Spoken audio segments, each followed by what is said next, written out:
My life was a whirlwind of meetings, sales pitches, and endless negotiations.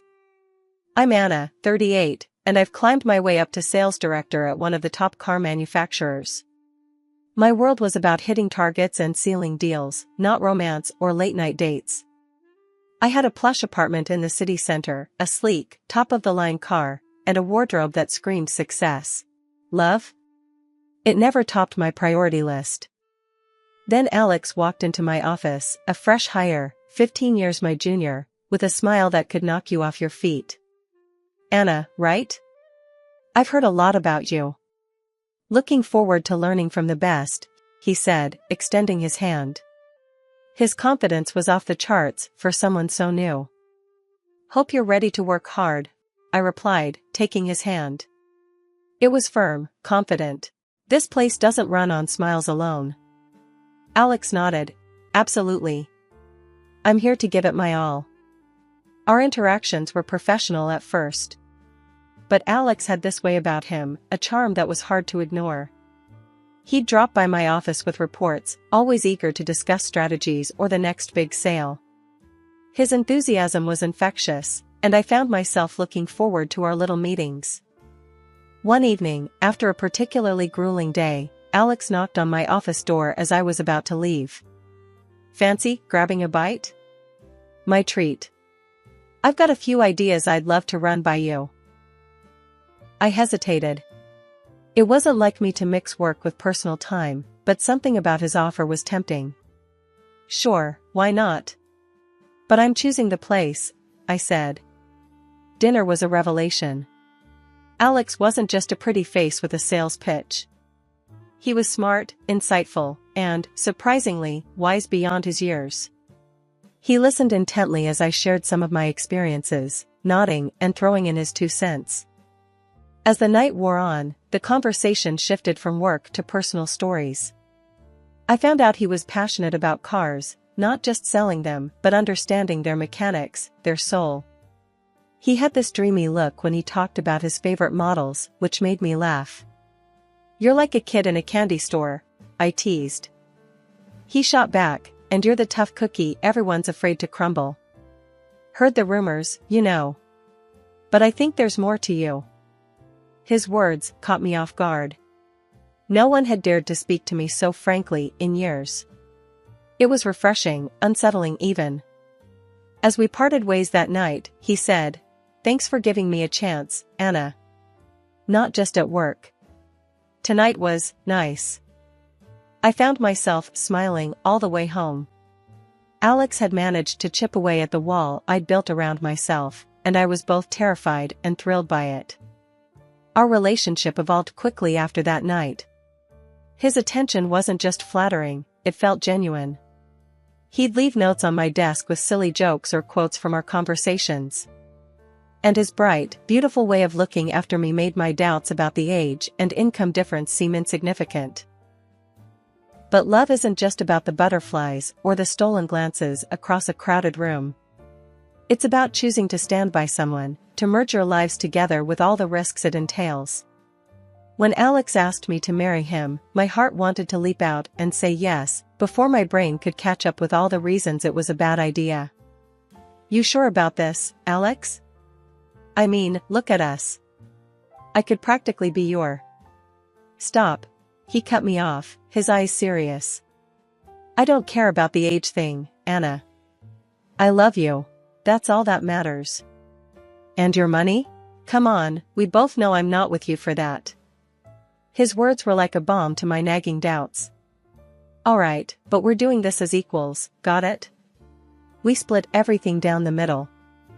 Wouldn't have it any other way, he replied, pulling me into a hug. So, we did. We combined our lives, our finances, everything. I even helped him climb the ladder at work, sharing tips and advice that only years in the industry could teach. He was a quick study, impressing everyone, including my boss.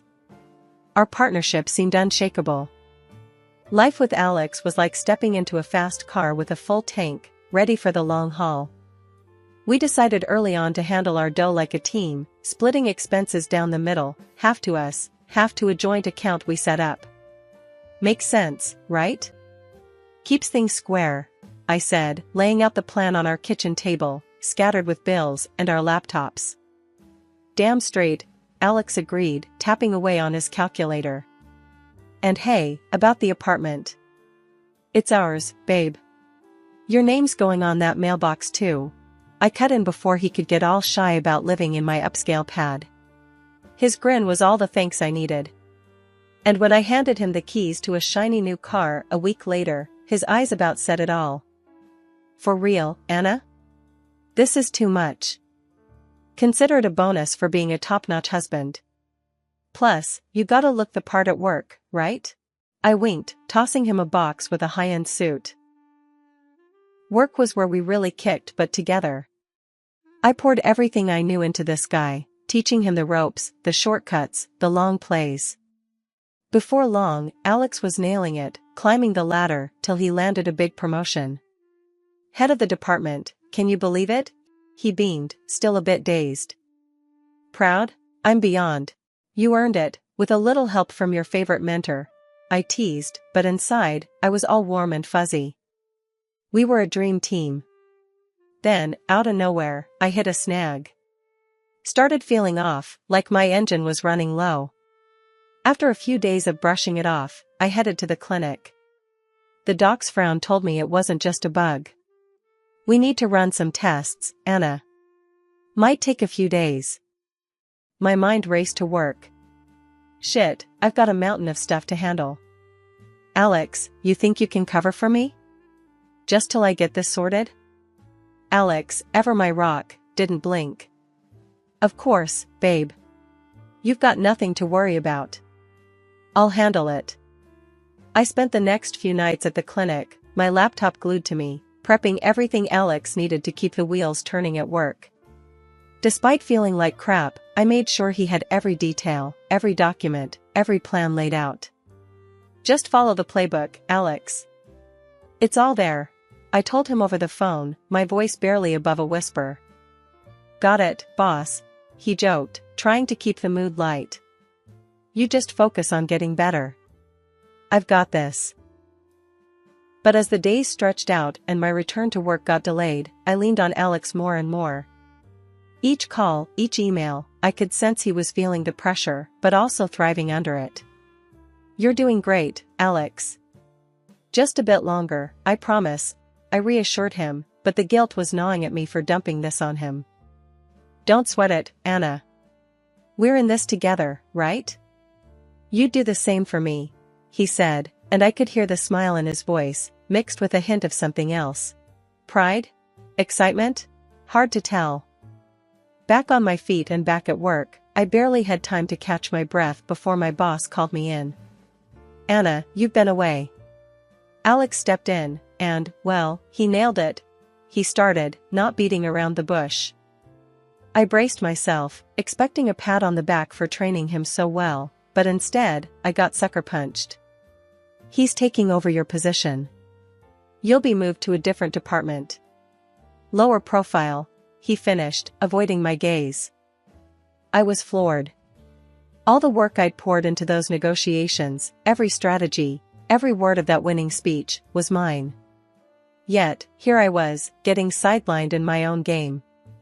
But, I laid the groundwork for that. It was all me, I wanted to scream. But I bit my tongue, thinking of Alex's career, his pride. Understood, was all I managed, my voice a mix of defeat and disbelief. Coming home, I found Alex, all smiles and victory. Heard you got the news. Babe, I'm so sorry. I never meant for this to happen, he said, but his eyes didn't match his words. They were dancing, celebrating. Yeah, sorry, doesn't quite cut it, Alex. This was my deal, my job. I shot back, anger bubbling up. Hey, let's not get nasty. We're in this together, right? He replied, his tone too light, too dismissive for the bomb he'd just dropped on us. That's when the dynamic shifted.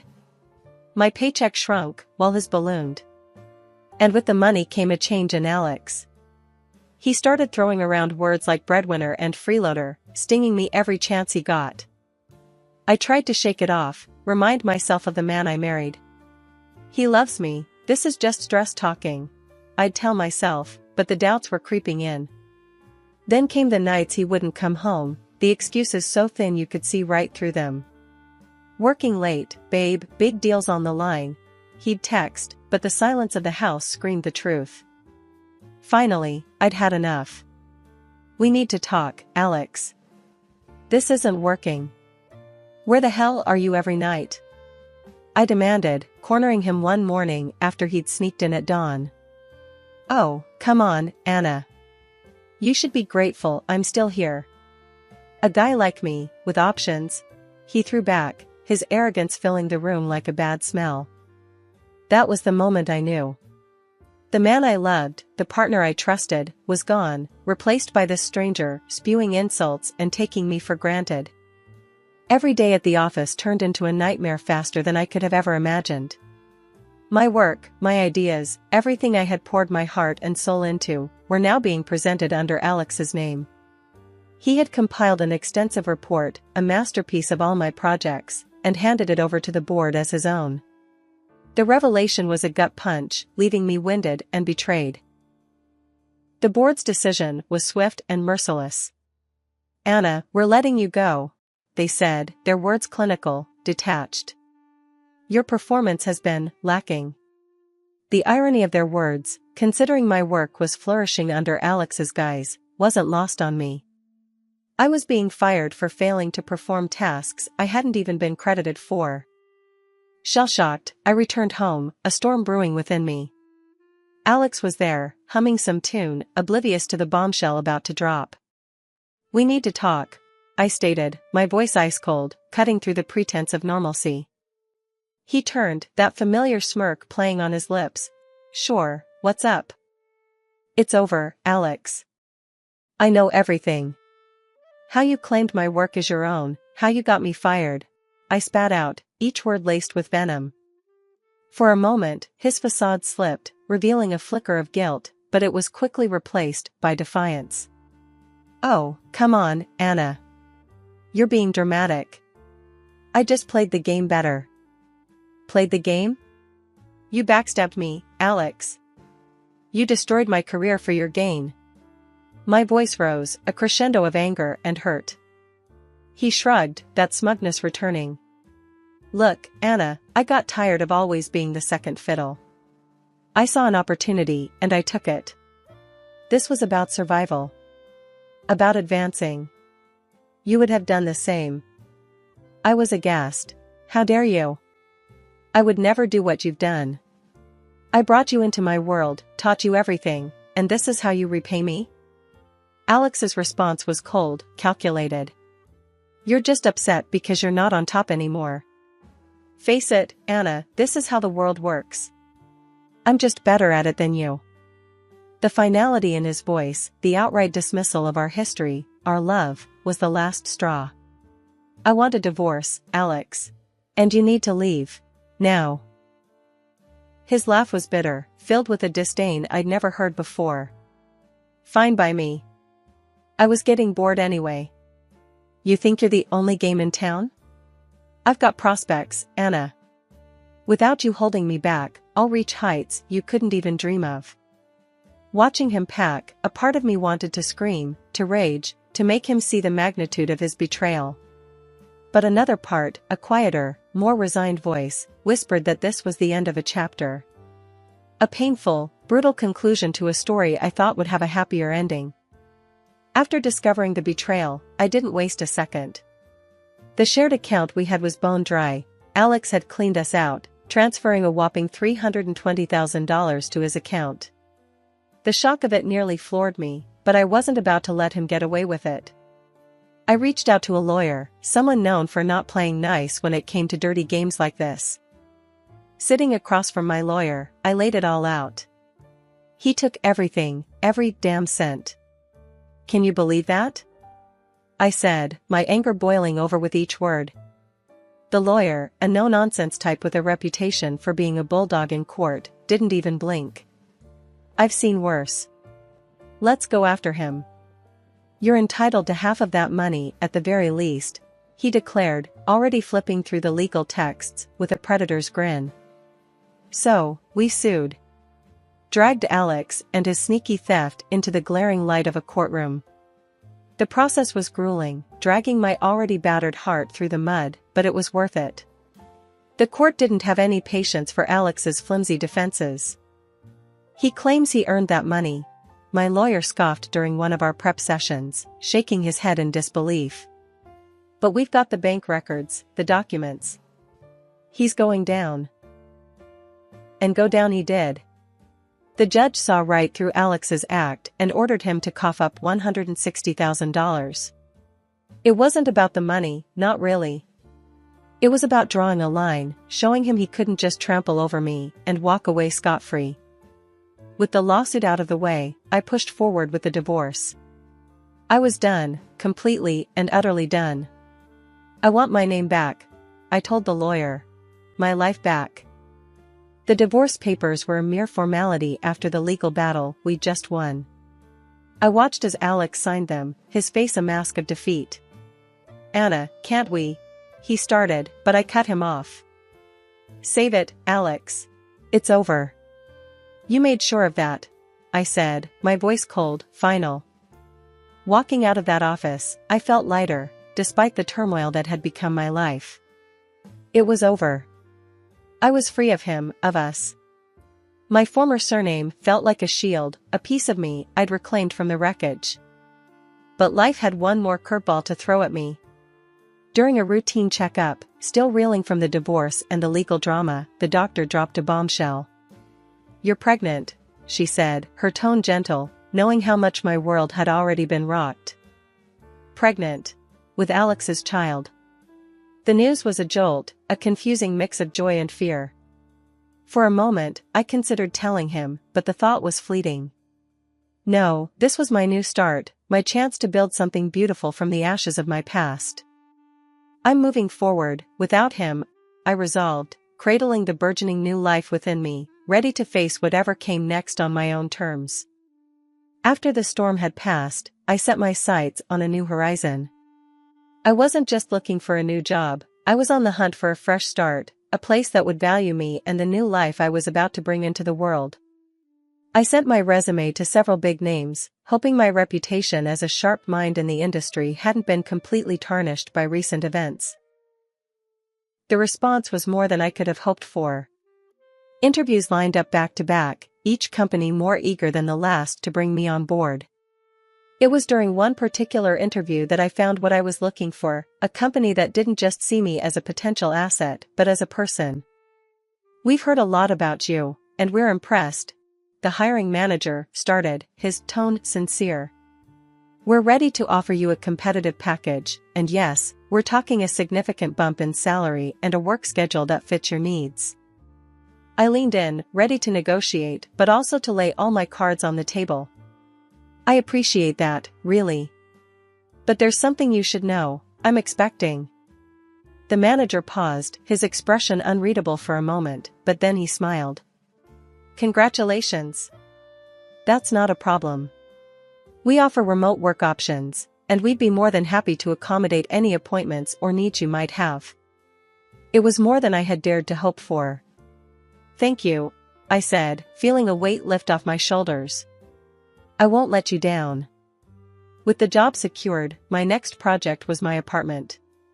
It needed a makeover, not just a fresh coat of paint but a transformation into a home ready to welcome a child. I pored over designs and themes, wanting everything to be perfect. In between setting up the nursery and picking out the softest, safest baby gear, I started attending courses for expectant mothers. It wasn't just about learning the basics of childcare. It was about connecting with other women going through the same whirlwind of emotions and changes. We shared stories, advice, and more than a few laughs about the wild ride of pregnancy. "Okay, so I read that babies can hear us in there," I mentioned during one session, tapping my belly gently. "Started talking to yours yet?" One of the moms chuckled, patting her own bump. "Oh, all the time. I'm pretty sure mine's already sick of my voice." It was a community, a support network I hadn't realized I'd needed until I found myself in the thick of it. Every book I read, every class I attended, I felt more prepared, more excited for what was to come. As life started to look up for me, word got around about Alex's rapid descent from his short-lived throne. Mutual friends, the kind you keep out of courtesy rather than affection, couldn't wait to spill the details. "Heard about Alex?" One pinged me, almost too eager. "Bombed big time at your old place. They canned him." I couldn't help but feel a twisted sense of vindication, but it was bittersweet. "Really? That's unfortunate," I replied, keeping it cool but curious. "What happened?" "Got too big for his boots. Messed up some major deals, lost the company a fortune. Now he's out on his ass, drowning in debt. Fancy cars and designer suits don't come cheap, huh?" the friend typed back, a virtual smirk in their tone. The news didn't surprise me. Alex had always had a taste for the finer things, a taste he clearly couldn't afford on his own. His downfall was inevitable, but I didn't take pleasure in his misery. Well, maybe just a little. Then, out of the blue, my old employer reached out, trying to woo me back with promises and apologies. "We were wrong," they said. "We need you back, Anna. You were the brains behind it all." Tempting as it was to gloat, I declined. "Thanks, but no thanks. I've moved on. Found a better fit," I told them firmly, my pride and my new job giving me all the satisfaction I needed. Amidst this, Alex had the audacity to reach out, his message popping up unexpectedly. "Anna, we should talk. Heard about the baby. I think we can make this work, for the sake of our family," he wrote, desperation seeping through his words. I stared at the screen, incredulous. After everything, he thought he could just waltz back into my life. "Family? You've got a funny way of showing you care, Alex." "I'm doing just fine on my own, thanks," I replied, my laughter bitter. His pleas continued, but I wasn't the same woman he left. "Look, Anna, I'm in a rough spot. I made mistakes, but we can start over. For our child," he tried again, playing what he thought was his ace. I couldn't help but laugh, a real, hearty laugh this time. "Start over? With you? Alex, you're not listening. I'm happy. Truly happy. Without you. Our child will have everything they need, and you? You're not part of this equation. Good luck with your debts." And with that, I blocked him. The chapter of my life with Alex was closed, sealed shut with the knowledge that I was better off. I had my child, my dignity, and a future bright with promise. Life took on a new rhythm with the arrival of my son. The challenges and heartaches of the past seemed to fade into the background as I navigated the joys and sleepless nights of motherhood. I remember calling my mom, excitement bubbling in my voice. "He's here, Mom. You're a grandma," I told her, barely containing my happiness. Her response was immediate. "I'm catching the next flight out.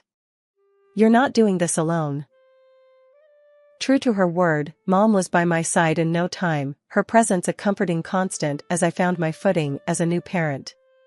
It wasn't long before we settled into a routine, and with her help, I was back at work, feeling more determined than ever. The idea of buying a house started to take shape in my mind, a place where we could grow as a family, a stable home for my son and enough space for Mom to stay comfortably.